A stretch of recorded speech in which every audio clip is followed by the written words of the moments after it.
Hi world, it's your girl Queen Esther, and the topic for today is being in a love, yes it is, being in a conscious commitment with someone. And I know that's going to sound funny because I'm married. I have been with my partner for a total of 13 years, but we've been married for 8. And one morning, this message was placed on my heart. And when my husband came home from work, my partner came home from work, I was so excited. And I'm like, tell me what you think about this. And I told him, first, don't freak out. I just need a little bit of water. Sorry. I told him, don't freak out. I don't want a divorce. As you guys can see, I'm sorry, I am outside in front of my lemon tree, so you're going to hear cars pass by. So I told him, don't freak out. I don't want a divorce. I'm not saying that. I'm not saying that I'm unhappy, because I'm so much very happy. However, I want us to be able to write our own rules in this commitment. And I define it as a conscious commitment. And so I was telling him, like, tell me what you think. And I told him, I want us to write our own rules, because what worked for our grandmothers, and thousands of years doesn't mean that it's necessarily going to work for us. And it's not working for us. So we need to make our own rules. And there's nothing wrong with making your own rules. There was this one time when he was like, I was telling him what my expectations of a marriage is, and a husband should be this way, and the husband should do this or that. And he's like, who says that? Like, Esther, really? Like, who says this is how a husband is supposed to be, and this is what a husband's supposed to do? Like, who says that? And I'm like, who says that? I don't know, but that's what they say. And so I was telling him, let's make our own rules. And so the first thing I wanted to do in this conscious commitment was let go of religion. Take religion totally out of the equation and replace it with love. Let love be the essence and the core of our conscious commitment. Because love is God. God is love. So God is the foundation. God is at the core of what we have. And it's about me being responsible for my own joy, my own happiness, as well as everything that happens in my life, I take full responsibility for. And you are responsible for your own joy. You are responsible for your own happiness. And everything that happens in your life, you are responsible for that. And it's not saying that because we don't have a marriage, title, it's not saying that I'm giving you the green light to go cheat and do whatever that you want to do.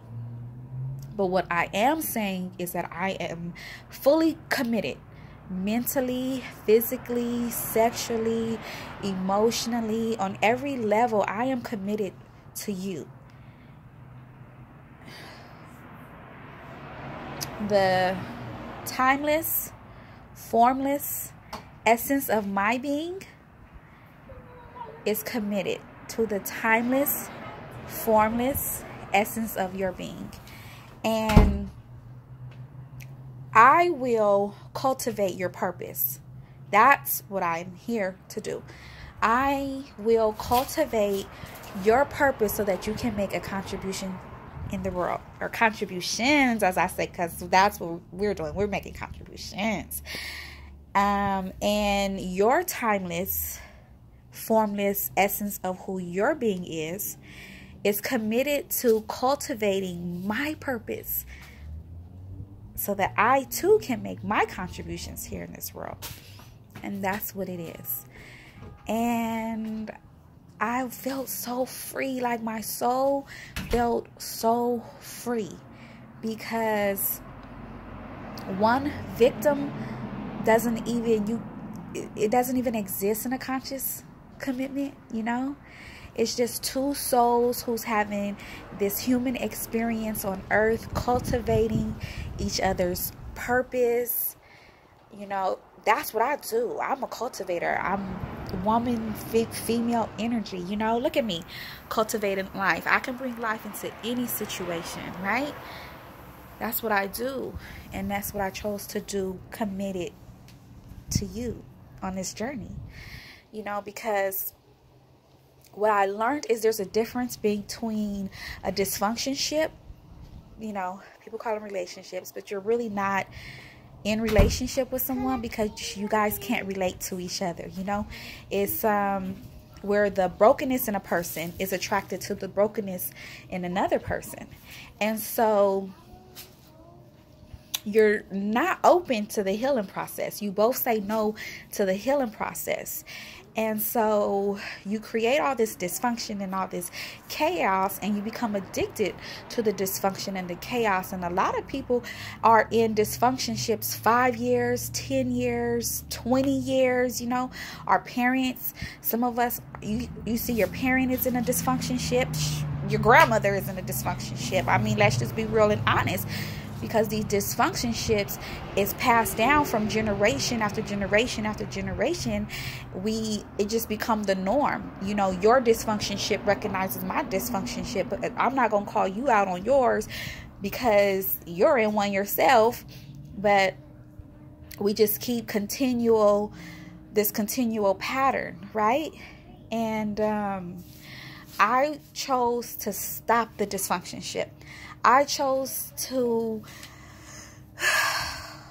say it stops here, you know, and I want to cultivate a loving, nurturing relationship with someone where we're both open to the healing, that I can lay all my insecurities, I can lay all my self-consciousness, self-hate. I can tell you about my past, and vice versa. We create an environment where you're open to the healing process too, so that, you know, my partner, he told me all his insecurities, and we both said yes to the healing process. And that is where we took our relationship from marriage to a higher level. Because you are both committed and you're open to learning and healing.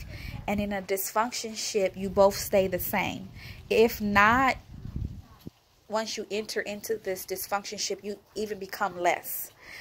And you don't address the brokenness and your insecurities. And you both become addicted to it.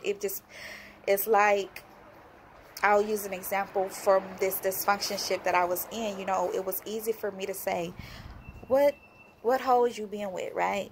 Who are you sleeping with, right? It was easy to pick an argument over something stupid, because it was easier to pick an argument than it was to say, you know what, I have abandonment issues. Because I was told that when I was 11 months, my father was killed, but that really wasn't my biological father. I have a different biological father, by the way, who's serving life in prison. You know, he struck out. His family lived less than 5 minutes from where I was born and raised. You know, it was easier for us to pick these fights. So that's what we did in this dysfunctionship. We created all this chaos, and we were addicted to the chaos, and neither one of us went about the healing process until I said enough was enough, and I got out of the dysfunctionship. And that's when my healing became, you know, that I needed to heal. I'll just say that. But now I choose to be in a conscious commitment with this person that I am so deeply in love with, because I want to be a difference in this world. I want to make a difference in my daughter's lives. I want to make a difference in that young girl who doesn't even know who she is, but she will watch this video and she will learn from it. I'm just committed to bringing more love and light into this world. And there was some points that I wrote down that I'm going to make another video on where we will get more in depth with these points. One, because being in a conscious commitment, you know who you are. You let go of ego. Ego doesn't even exist in a conscious commitment. You understand your purpose. You see and you accept your partner for who they are. You both say yes to the healing process. You cultivate their purpose so that they can make contributions. You let go of your expectations of what a spouse is. You give and you receive unconditional love. You are open to learning and to self-growth. What can I learn in this moment? You're always learning in a conscious commitment. And then finally, you co-create. I love you, love you. I hope that you find some healing. And until next time, live your life to the fullest.